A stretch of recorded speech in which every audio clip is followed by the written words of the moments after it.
What is this? You've never eaten pog soup. No. Can you appreciate the irony? Why is it called the Mines of Mandalore? Because they go into the mines. How many of times did they go Mandalore. into the mines in this episode? Twice. How many times did we see somebody going down the shaft in one Twice. single episode? It was more than twice. Twice. Mando went down twice. Grogu went down twice. What's her name went down once. It was like 5 different times. It was like 5 different shots of them doing the same thing over and over and over again. Incorrect. No, I'm incorrect. Mando and Grogu went down. Yes. That's one. Grogu went up. Yes. Then Grogu and what's her face there? Bo-Katan. What's her face? Bo-Katan went down. Yes, that is 2 times people went down. That's it. Fine. It seemed like a lot more. Down into the mines. Okay, Yeah, well, so that's aside from that, I'll let it go. Yeah, we saw the same scene twice. We saw the same scene twice. Yes. We saw the same scene twice. I agree, and I thought the same thing, but I was like, meh, I'll allow it. I think the difference was showing how they approached the situation. He double took it. She just went straight down. She just went straight down. Yeah. Yep. Into the mine. Into the mines. Into the mines. Yeah. We have to finish that statement. All right. Is that all you want to say in the beginning here? No, you know Will, what? tell me what you thought about the episode. Just tell me what you thought about I thought it was a step up from the premiere. Absolutely. I thought it was I thought it was a giant step up from the premiere. Yes. Is it still? Does it still feel like the Mandalorian from the first couple of seasons that we watched? No, it still seems like a lot of redundancy, and I don't know why. That's basically all I got. It is okay. So the one big takeaway from this episode, and last week I jumped on it. I was like, what is Din going to do with this Darksaber? And the answer is absolutely nothing. He doesn't know how to use it. He's failing completely. And then Bo-Katan picks it up, which I didn't even think was a possibility. I thought in order for her to wield it, she had to have won it. Wasn't that like a thing coming out of the second season? In order for her to have it, she could pick it up and do whatever she wants with it, but in order for her to have it, for her to keep it, yeah, she needs to win it in a battle. Yes. Okay, so for her to keep it, she has to win it in a battle. She can arguably use this thing way better than Din can. Well, but remember the whole lore behind it was that the longer you have it, the heavier it gets. And less. So she had it for like 2 seconds there. So it was a lot easier for her to wield. Because for him in the beginning, he did a great job with it. Remember when we saw that scene where he's like in the butchery or whatever? You're right. And he's like taking all those guys out, and it was super easy, except it started getting heavier. That's when he cut his leg. What was it? The butchery. No, what was it though? It was the butchery. Yeah, barely an inconvenience. Barely an inconvenience. Why don't you get all up on off my back about it? All right. Tight. Darksabers are tight. Yes, they are. They're tight. 7 flavors. All right. We are all over the place. I love it. So but that's what I thought. I thought it was a giant step up from last week. All in all, I thought it was a giant step up from last week. I could have done without them showing the same scene twice. It felt like more than twice, but it was twice, and it was like it got a little ridiculous. It was a little ridiculous. It was a little ridiculous that he really doesn't know how to use this weapon that he's wielding, but he's supposed to like rule something or whatever. I'm shocked that they actually got this storyline of him bathing in the waters done in one episode. That was pretty amazing. I didn't think that was going to happen. I thought they were going to drag that out, so I'm super happy about that. I'm really curious about why they introduced Davy Jones in one episode and then introduced the Kraken in another. That's a thing. That's a thing, I guess. So we're gonna find out more about that. I hope. I'm wondering why he just sank to the bottom. He got dragged to the bottom. He got dragged. Yeah, well, it didn't eat him. Oh yeah, no, the thing just probably knocked him out and dragged him. Okay, so he gets dragged to the bottom by the Kraken, and then Bo-Katan shows up and she can go down and save him. She doesn't get dragged back down to the bottom. So that'll be a question for a different day, then I guess. But all in all, I enjoyed this week a lot more than I enjoyed it last week. So my prayers were answered in that regard. So I got what I wanted, and I can't complain. Go ahead, Lily. I know Chuck wants to be the end here. I think it could be the ending. Chuck wants to be the end because he seems to think that this episode disproved everything that we said. Just go. So, what were our issues before, Will? I mean, so the issue still stands here. No matter what you say, Chuck, it still stands. They should have gotten rid of Grogu. Yes. They should have. 100%. They should have. They did. And then they were like, nah, never mind. I never disagreed Here with it that is issue. a year later, and we're just going to go ahead and bring him back in a different show. I never disagreed with that issue. I just told you, I just shared why they couldn't. Let me finish my thought. Well, at least now he's doing flips and stunts and the whole whatnot. Yeah. Jedi. Yeah. Jedi. I think it's stupid. I'm still with you. I'm still with you. I don't think he needs to be on the show. No, it would have been so much cooler to see him just move on. But now that they've done this, like Pedro Pascal is just the dad now. Like that's it. Yeah. Like much. he's gonna be typecast as the really cool dad. But the thing is, in Mandalorian, he's still getting his butt handed to him. I mean, at least in The Last of Us, like he hardly gets his butt handed to him until he gets stabbed by the bottom of a baseball bat. I was about to say. And then he's finally like out of commission for a while. But the reality is like he's just the dad that you want. Like he knows that he's not the best person for the job, but he does it and he kills it. I have that gets in the way. I have the exact same concern that you do. I think he's going to be typecast as the dad moving forward. Oh, absolutely. And it stinks because he is amazing. I'm still like, I don't care what anybody says. That stupid SNL sketch. I didn't watch any of the other ones. I just watched that one. It's still too funny to me. And then obviously, just seeing him in The Unbearable Weight of Massive Talent, which is just ridiculous. The biggest thing that stands out for me is when they're paranoid and they look at those two guys and he starts laughing right in their face. That's not working at all. It was perfect. His character was perfect in that.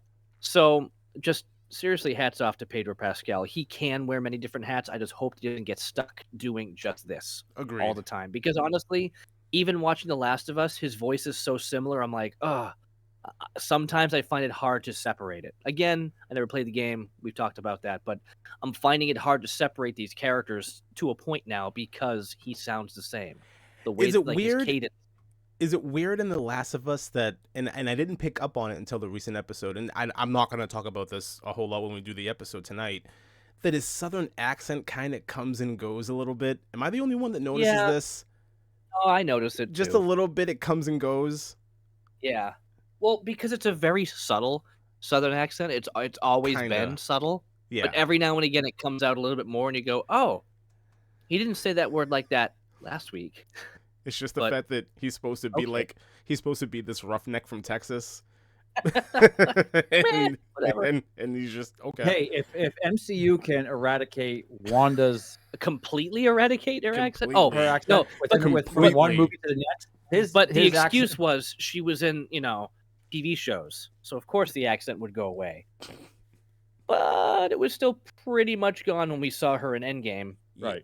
And he's like, "What's up, Fizz?" And I'm like, "Where's her accent?" What happened? Like it was gone. Completely gone. That wasn't Endgame. That was Infinity War. That was the first one. Right.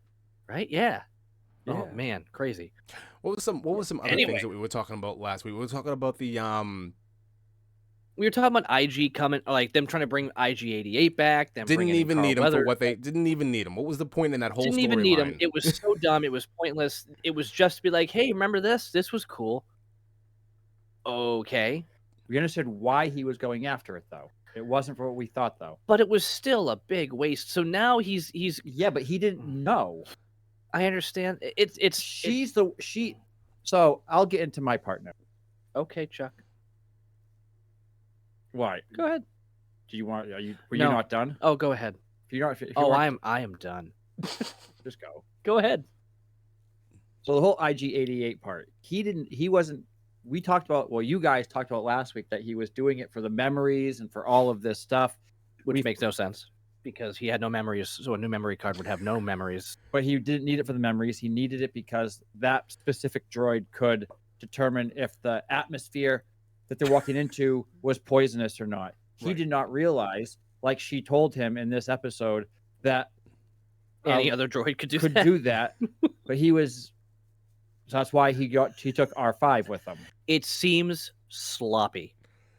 It seems like sloppy writing, like they have no idea what they're doing. It reminds me of this one simple thing. I actually appreciate it in the sense that he doesn't know everything the first time he does it. He makes mistakes, and then he has to go and somebody else corrects it.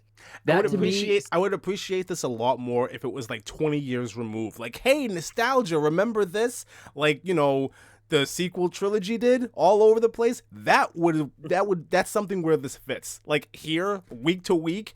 Oh, remember IG-88? Next week, well, we don't need him after all, so we're just gonna move on. Like, why? No, that was IG-88 was 3 years ago. And we brought it back into for that part, and then because he thought he needed it for a reason, and then it was like, oh, I was wrong, because he even argues with her about it, and she's like, no, you're wrong. And he goes, oh, so he tries it, and he ends up being wrong, and then what the solution is works for him. Okay, I appreciate that. Okay. Versus the good guy always getting it right the first time. Every decision. It's like watching 24 with Jack Bauer, and every decision he made was the right decision. I would accept that and appreciate it. He's Jack Bauer. If more things did it, and I think that's the hard part, is I appreciate being surprised by a new take and a new direction when people are doing things like that, but I don't take Star Wars and this whole universe as something that's really trying to shock people and do things differently and make it seem more realistic. They never have. So for them to change the formula right now and have it like, hey, here's a big troll tease, and then like totally just poop all over people afterwards, what you think? So you're going to use that argument for this, but you can't use that same principle in that same argument. Whoa! You can't use that same principle in that same argument for bad guys not having a kiss. Come on, because they're going to troll that, but then not do it, and that's okay. But this isn't. I didn't put 200 down on that. Listen. The difference here, there's a massive. You're still on his page with this. There's a massive difference in what you're talking about right now, Chuck. One is a troll tease from one episode to another, where there was one scene where they were teasing bringing back a droid simply for nostalgia's sake alone of something that happened 3 years ago. All right. And then they just completely dropped that storyline the next episode. There was more than one look and more than one situation, more than one instance where these two people that you don't think are going to get together are going to get... Like, there's a big difference here. That wasn't a troll. That was a tease. What they did with IG, whatever, last week, when they teased bringing... That was a troll. It was exactly. It was a giant waste of time. Because it was just like, oh, I need him for X, Y, and Z. Wait a minute. No, I don't. No, okay, you don't. Moving on. Okay. Like what? What? Are you serious? These guys look like they're going to be in a relationship. But they're not. Oh, but they are. Oh, but they don't. Oh, but they can. I believe the original bet. I believe that the original bet was they're going to. I believe the original bet was they're going to kiss by the end of the season, and that never happened. No. The original bet was always they were going to kiss by the end of the second season. That's the original bet. You're right. The original bet was that the original conversation was they're going to kiss by the end of the yes. I was wrong there, and I admit to being wrong, but I still think it's going to happen, and I'm so confident that I'm putting $200 on it. I still think it was deleted. You think it was deleted? It might have been. Because that scene there was ridiculous. The fact that there wasn't even like a quick little peck and then her going, and then like running off or something. Way to go, Lee. Tell everybody whose side you're on without telling everybody whose side you're on. Thank you. He's not a betting man. He's not. Not at all. Not at all. He's been on your side. The whole conversation, it was me against you both that entire season on this one point. It's more me against you because we're the money right now. So. Right. But anyways, they're two completely separate arguments. For Kowloon. So he and I can use that argument about IG-11, and it's completely separate from what they're doing on Andor. The problem that I have with Lee saying what he just said is that you're not for, the shock and awe in the Star Wars universe, but Andor was amazing.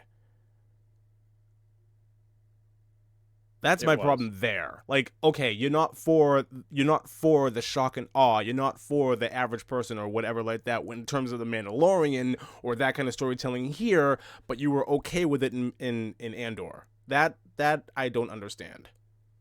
There were a lot of things in Andor too, like little tiny things that seem to not really go anywhere.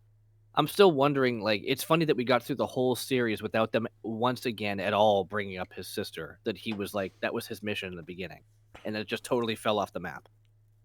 Like, maybe it'll come back up again, but it seemed like he just totally stopped caring after. I think it's because didn't his adoptive mother just basically say, listen, she's dead, stop looking? What a wasted point in the beginning for him to even mention it. True. Again, that just brings us back to the same thing. Why introduce this potential storyline and then be like, don't worry about it? Oh, okay. You want my theory? Disney? Disney. Disney? Disney. Disney's greedy little grubby fingers get all over things and they ruin stuff. I just don't understand. I feel like it almost, the way things are going, it reminds me of that whole power struggle between Johnson and Abrams. You know, like where it's like, hey, I'm going to set this up. And then like they ended season 2 of Mandalorian. Like, look, we can move on with a whole new story with the Mandalorian. And then whoever took over Boba Fett's like, no, you can't. And they're like, crap, now I can't. How do I get myself out of this dumpster fire now? I guess we have to bring Grogu back now. Wonderful. No wonder it took an extra year to make this show, to make this season. I think that's what upsets me more than anything. I think that's what upsets me more than anything, that they took a year or more to come out with this third season, and this is the results of it. Like, you had all that time to write and plan what you were going to do moving forward, and it does not feel like you put a whole lot of effort into it. I think that upsets me the most.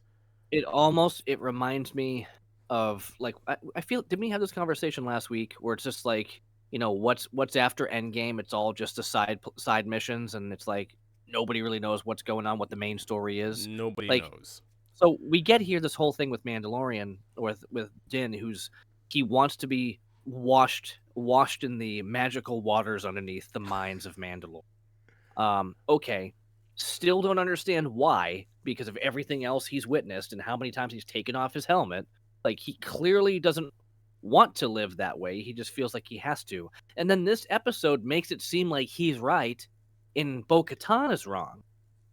I mean, which happens throughout the episode where she's like, nothing's there, nothing's there, nothing's there. And we're going, oh, maybe she's the one who's wrong. And there's that moment where he's talking about the creed and everything, and she knows what the creed is. She goes, yeah, I recited that stuff in front of my dad and blah, blah, blah. And then he's like, yeah, but like without the creed, then what are we? What are we following? And it's ringing true to her, and she's getting it. I know you're looking at me like you're confused. That's why I'm going a little bit further with it. But they're making it seem like he's in the right. Because before, they made it seem like he was under some kind of like, misunderstanding of what was really going on in the whole situation. But now it's the other way around, where she just lost faith and she needs to pay attention to what he's doing. So they're going back and forth with it, and it feels very disconnected, very disjointed. So that's my concern with this show at this point. And it really stinks because I loved it since day one. The first episode, amazing right out the gate. Both the first 2 seasons I thought were great. There were some episodes that weren't as good, but honestly, it felt a certain way, and it felt great. Here, and basically ever since he came back into Boba Fett, I'm like, what are we doing? What's happening here?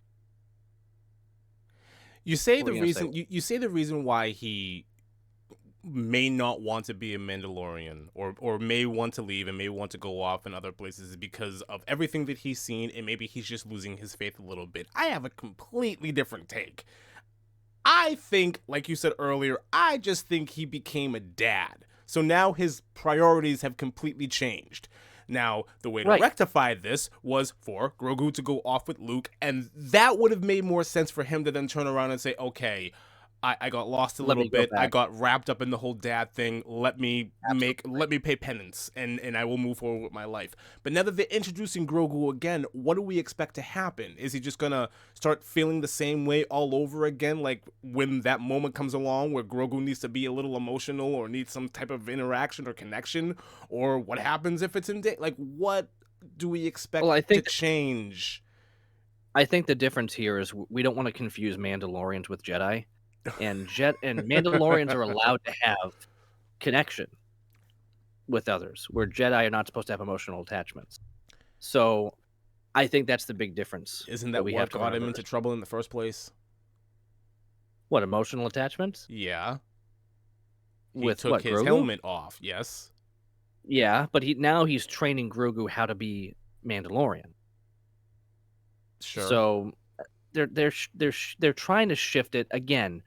Somebody set them up for failure, and they're like, I feel like it's people just playing tug of war and like lighting the rope on fire. Like, here, have fun with that.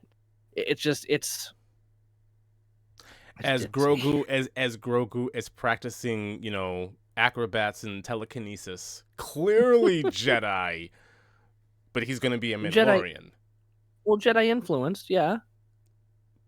Okay. I mean, that would be helpful to have a Mandalorian that's force sensitive. I mean, they did have a Jedi Mandalorian who was on the council at one point. Okay. But anyway. Hey everybody, Lee from Black and White Reviews here. Just wanted to take a moment to thank you for tuning in, checking out our conversation. If you like this discussion and you want to hear more about this specific subject or other things, check us out on our podcasting sites, whether it's Spotify, Apple Music, or Google Podcasts. We're up on pretty much all of them. So yeah, thanks again for popping by, and be sure to like and subscribe. Thanks.